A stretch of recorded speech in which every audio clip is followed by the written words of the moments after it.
छत्तीसगढ़ विधानसभा सत्र का देखिए आज तीसरा दिन है। प्रश्नकाल में उठा हमर क्लिनिक का मुद्दा। बीजेपी विधायक राजेश मूणत ने पूछा हमर क्लिनिक के निर्माण कार्य जो अधूरे पड़े हैं, अधूरे काम को पूरा करने के लिए शासन की क्या योजना है और इसके स्टार्टअप की और इसके सेटअप की जिम्मेदारी किसकी है, इस बात को लेकर भी सवाल पूछा है राजेश मूणत ने। स्वास्थ्य मंत्री श्याम बिहारी जायसवाल ने जवाब दिया, भारत सरकार से लंबित राशि की मांग की गई है, राशि आवंटन की स्थिति में पूर्ण करने की योजना है।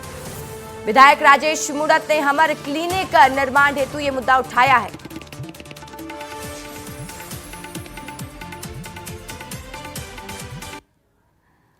तो वहीं देखिए प्रश्नकाल में गूंजा नक्सलवाद का भी मुद्दा, क्योंकि नेता प्रतिपक्ष चरणदास महंत ने गृह मंत्री से सवाल पूछते इस वक्त की ये भी बड़ी खबर है।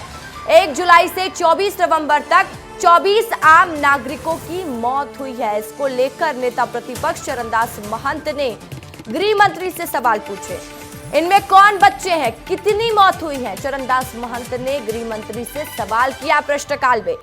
गृह मंत्री विजय शर्मा ने नेता प्रतिपक्ष को जवाब दिया। नेता प्रतिपक्ष की इस बात पर उनको ये समझ में नहीं आता। उन्होंने कहा कि नक्सलवाद के इस विषय पर दंश सारा समाज झेल रहा है और जानकारी देने में कोई परेशानी नहीं है।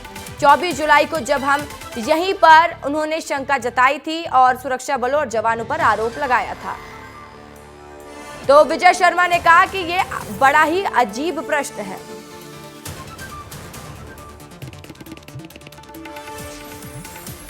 और देखिए इस वक्त विधानसभा सत्र की पूरी जानकारी देने के लिए खोमन साहू मेरे सहयोगी सीधा लाइव जुड़ गए हैं।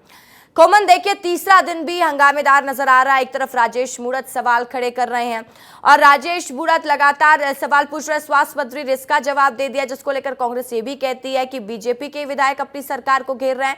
तो वहीं नेता प्रतिपक्ष ने एक बार फिर से नक्सलवाद का मुद्दा उठाया और विजय शर्मा ने यह भी कह दिया कि भैया जवाब देने में कोई दिक्कत नहीं है, लेकिन ये मुद्दा बना क्यों रहे हैं।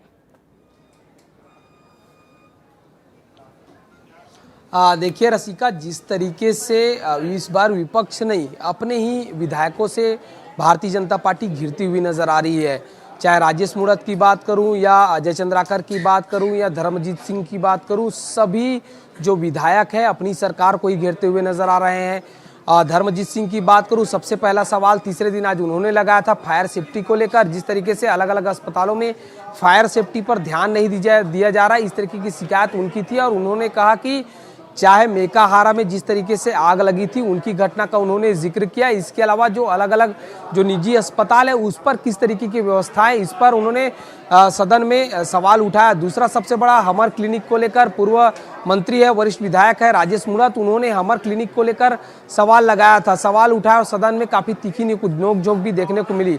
इसके अलावा अजय चंद्राकर ने जो डीएमएफ मद के तहत जो सड़क निर्माण कराया जा रहा है उसका मुद्दा उठाया। ये मुद्दा बहुत बड़ा था, क्योंकि जिस तरीके से उप मुख्यमंत्री और गृह मंत्री विजय शर्मा ने इस पर जवाब दिया, जवाब के बीच अजय चंद्राकर और उप मुख्यमंत्री के बीच काफ़ी तीखी नोकझोंक हुई।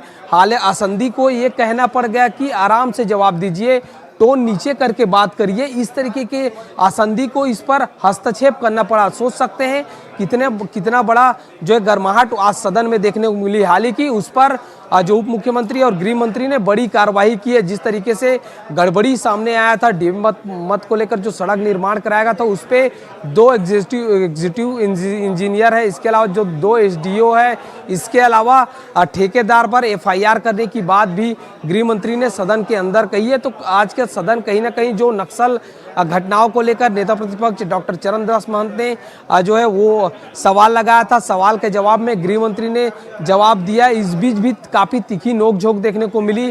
काफ़ी लेट से जो विपक्ष के विधायक थे, पूर्व मुख्यमंत्री भूपेश बघेल थे, नेता प्रतिपक्ष थे, इसके अलावा पूर्व मंत्री थे जो उमेश पटेल हैं, इसके अलावा कांग्रेस के जितने भी विधायक हैं गृह मंत्री के ऊपर लगातार ये कहते हुए नजर आए थे कि जवाब नहीं दे पा रहे हैं, सदन में तैयारी करके नहीं आए हैं, इस तरीके के जवाब। तो आज का तीसरा दिन का अगर सदन प्रश्नकाल के दौरान देखा तो काफ़ी गर्माहट वाली थी, काफ़ी तीखी नोकझोंक इस बीच देखने को मिली है रसिका।